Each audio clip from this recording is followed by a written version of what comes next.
अस्सलाम वालेकुम दोस्तों। उम्मीद करता हूँ कि ईद उल फितर का पहला दिन आपका अच्छा गुजरा होगा।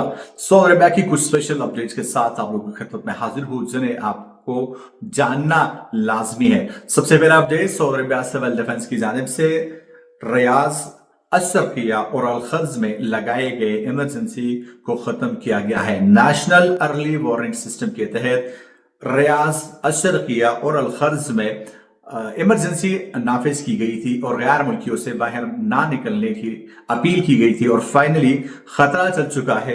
रियाज, अशरकिया और अलखर्ज से इमरजेंसी को हटाया गया है।